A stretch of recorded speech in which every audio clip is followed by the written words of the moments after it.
Parang, ang sarap sa feeling. Partnership ang tema ng number ng tribo.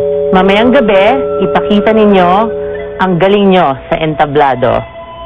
Magpasikat para hindi makatikim ng puna mula sa mga jurado. Natuwa kami. Parang na-uplift ulit yung spirits namin na parang, especially nung binanggit nila yung production number. So parang feeling ko, hoy, that's entertainment ito. Okay, and then we have something for you. Mga costumes nyo, you can do anything you want with them. Mala, that's entertainment ito.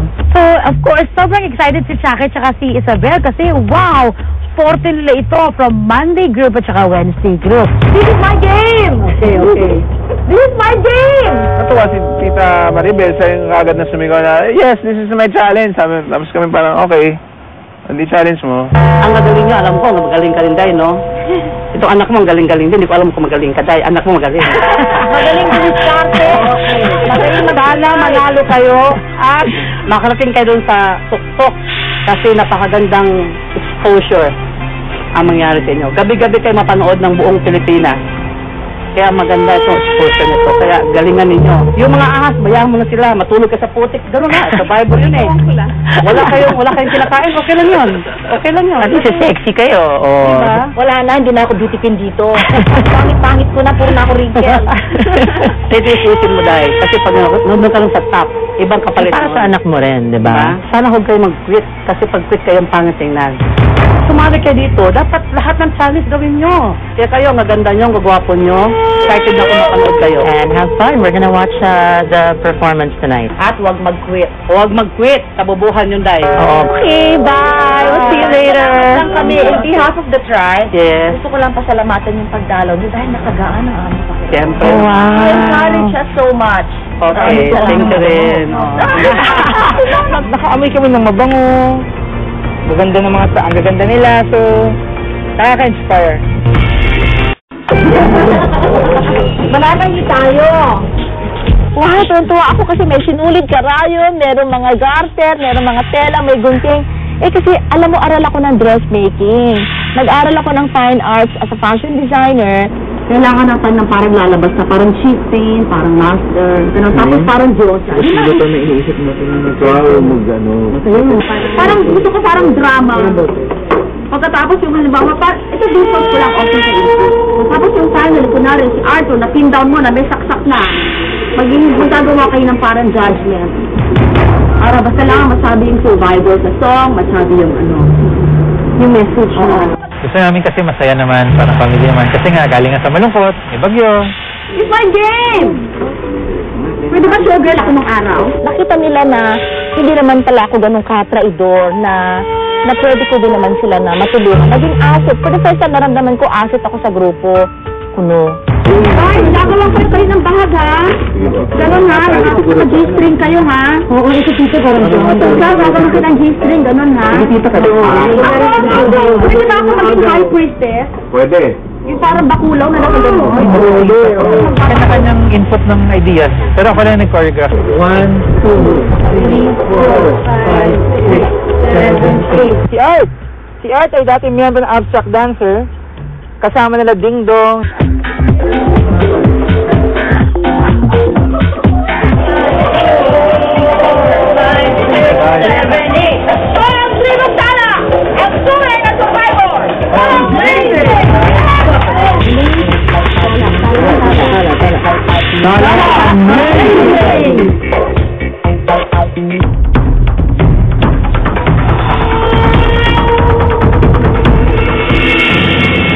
Lapit, tala!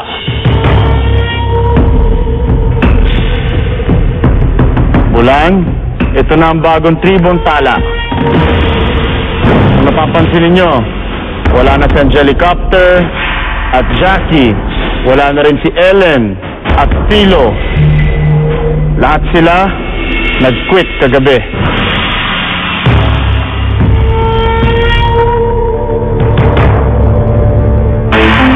Again, I don't know why people join this just to quit. It seems like a waste of everyone's time. Pagdating namin wala si Philo and Ellen, wala si Jackie and Angelica. So lahat kami gulat pero medyo relieved kasi almost pantay na yung numbers. Tala, kamusta? Kahapon lang, 11 tribe members pa kayo. Ngayon, 7 na lang. Okay naman kami. We accepted the fact that they had yung kani-kanilang mga rason para mag-quit. But then, siyempre, masakit po sa amin dahil konting araw pa lang kami nagsasama. Talagang yung friendship namin nabuo na talaga. Nagulat ba kayo sa pag-quit nila o medyo ini-expect nyo na to? Nagsabi, medyo napakita na ng sinyalis na baka butaw na sila. Pero nagulat na kami sa dito. Dahil paplano pa nga kami. Pag-ising namin na gabi, hindi na sila sumunod sa amin. Wala na sila sa kampo namin. Bulan, sa challenge natin kahapon, dinaan nyo sa physical strength ang labanan at nanalo kayo. Ngayong gabi, talento naman ang kailangan nyong gamitin. Anong diskarte ang gagawin nyo ngayong gabi? Sino bang nag-head ng performance nyo ngayong gabi?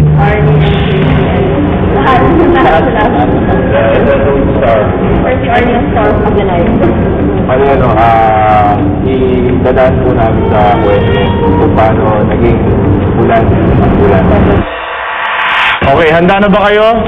Tala, Bulan, sa performance nyo sa That's Entertainment tonight? Ha? I'm sure Chucky and Isabel, sanay kayo dito. Anong group ba kayo? Anong group kayo sa That's Entertainment? Wednesday. Kami ni Chucky, we were excited about it. Kahit na, yun nga, gaya ng sabi namin, hindi namin inisip na kami maging bida for this. Kasi, this is the usual thing that we do eh. So para nag-reminisce lang tayo ngayon. Sabi ko sa loob-loob ko, amin tong The Wild na to. Sigurado ako. Dahil unang-una, sino yung kalaban namin? Rugby boys. Physical sila eh. Hindi naman sila sumasayaw, hindi naman sila kumakanta. Okay, sigurado akong may inspire kayo at gaganahan kayo pag nalaman ninyo kung ano ang reward ngayong gabi. Gusto niyo bang malaman kung anong inyong pinaglalabanan?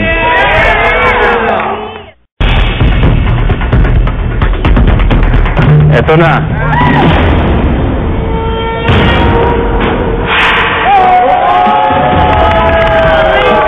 Breakfast buffet.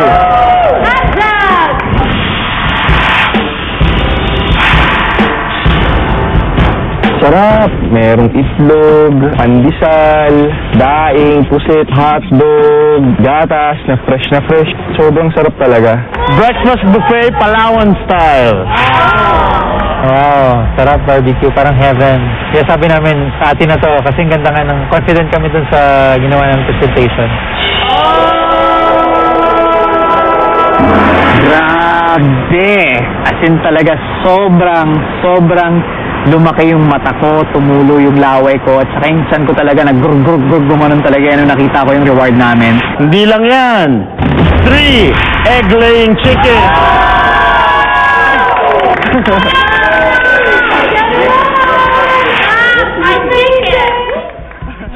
How awesome would that be every morning to wake up with eggs?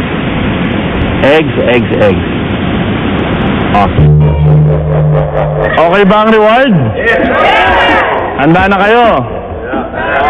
Pero bago ang lahat, ngayong gabi meron din tayong special judges. Hindi ko na patatagalin ang special judges natin. My sister, Miss Rufa Gutierrez.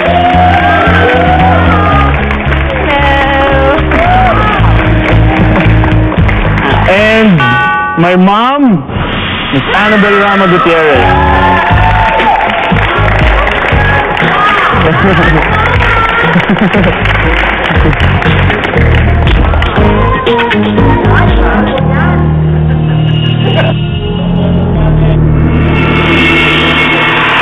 Ready na ba kayo?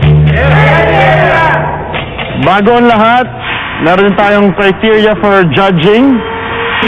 Originality 30%, creativity 30%, costume 20%, and audience impact 10%. Siyempre kasama natin ngayon ang kids. Sila ang audience natin. Ngayon lang kami nakita ng outsiders. Masaya lang, walang pressure, hindi ako kinakabahan sa challenge. baka may chance. Kasi marami din silang ginawa sa costumes, pero kami din eh. Yung mga bata naman, kahit anong gawin mo, nag-iingay talaga sila. Basta matawa ka lang. So naisip ko talagang kailangan is yung sa creativity and originality. Okay, wag na natin patagalin pa. Simulan na natin to. Ang tribo tala!